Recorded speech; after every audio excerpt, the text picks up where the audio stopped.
Hey everyone, these are the 10 best books I read in 2024. Although if you look at the stack, you may notice there's a few extras. They're honourable mentions. Also, there's a few non-fiction books in here, which is probably over-representative of what I read during the year. It's just that the way I rate books means that the non-fiction books that I read generally get good reviews. Anyway, you know how this works, so let's cut. First up, the honourable mentions. I didn't read this whole book. I read The Emperor's Soul. I am way behind in terms of Cosmere. I have not read any of the Stormlight Archive. I've read Elantris, I've read Mistborn. This was the next in my Cosmere catch-up.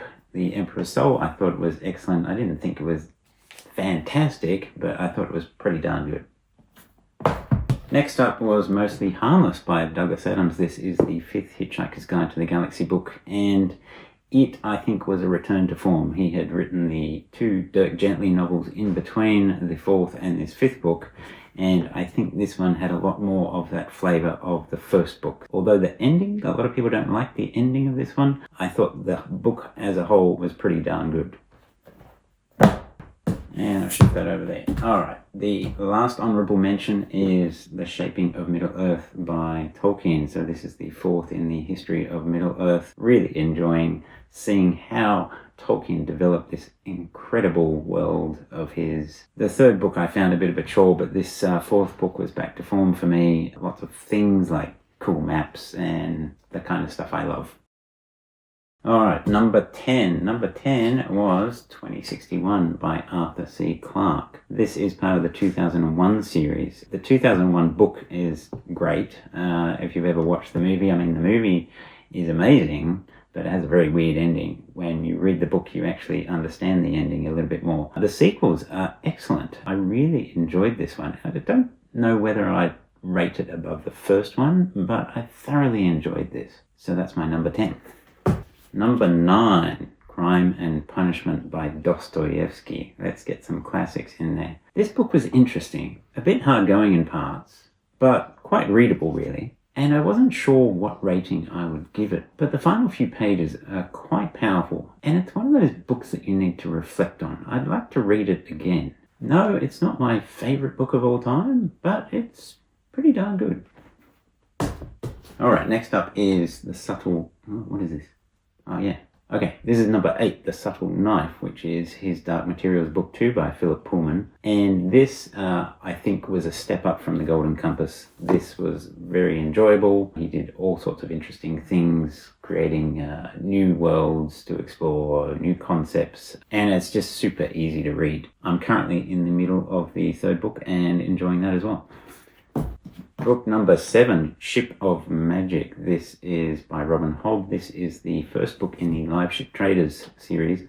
I read the Farseer trilogy many years ago, and it's nice to get back into Hobb. I don't recall all that much about the Farseer trilogy. I know it was first person, whereas this is 3rd person point of views, and the characters, wow, Hobb does amazing character work. It is a bit long, but thoroughly enjoyable.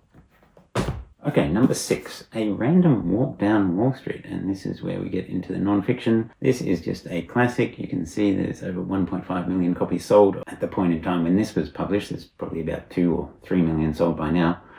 This is just a great analysis of the stock market and the kind of strategies you can use to try and beat the market or not. The theory is that basically you can't beat the market. There's a good reason why this is so well regarded. Okay, number 5, and another non-fiction, Code Complete. If you know, you know, if you're a software developer. Although perhaps younger people don't know about this. So if you're, say, under 30, this is a software development classic, so you should give it a look. The kind of stuff in here is pretty timeless. Number 4, I had to have a fighting fantasy in here. This is the Warlock of Firetop Mountain, the one that started it all. These were just revolutionary when they came out, and I'm reading through them all. Down to my top 3. Number 3 is Shadow of a Dark Queen by Raymond E. Feist. This is the 1st book in the Serpentwar saga. It's been a while since I read Feist, and it's so good to get back to him. This is fantasy from the 80s and 90s, but it still feels fresh and modern. And the previous 2 books that he wrote were okay. But this, I think, is a return to form a bit more in the style of the original Magician, a young guy kind of coming of age, and all sorts of interesting travelling and kind of a band of brothers type situation. So number 2 is Legend by David Gemmell, and I keep banging on about this. If you haven't read this, you really need to. It's a classic of the fantasy genre. This is the kind of book that makes you feel something. As you get towards the end, there's just this kind of heart in your throat, kind of what is going to happen. Dealing with people that are putting their lives on the line to save a kingdom. This was his first book, and some of the start can be a bit rough, but by the end of it, it's just so good. So that's my number 2. So what could my number 1 be? Well, it's a book I haven't mentioned, actually. It is The Reason for God by Tim Keller. Now, Tim Keller was a pastor in New York, so his church had a lot of young urban professionals. So these are people that are asking very intelligent, very pointed questions about Christianity and about God and faith. This book, I think, has taken the place of Mere Christianity, which has always been a classic of Christian Apologetics by C.S. Lewis. This book, I think, is the go-to book. If you're an atheist, if you're a skeptic, even if you're a Christian and want to bolster your faith, it speaks to the modern reader. It speaks in modern language. I can't recommend this book highly enough. If you want to get a taste of it, there's heaps of talks on YouTube by Tim Keller. There's one he gave at Google when he released the book, so that will give you an idea of what you can expect from the book, and I'll link to that down in the show notes. And that is my number 1 book of 2024.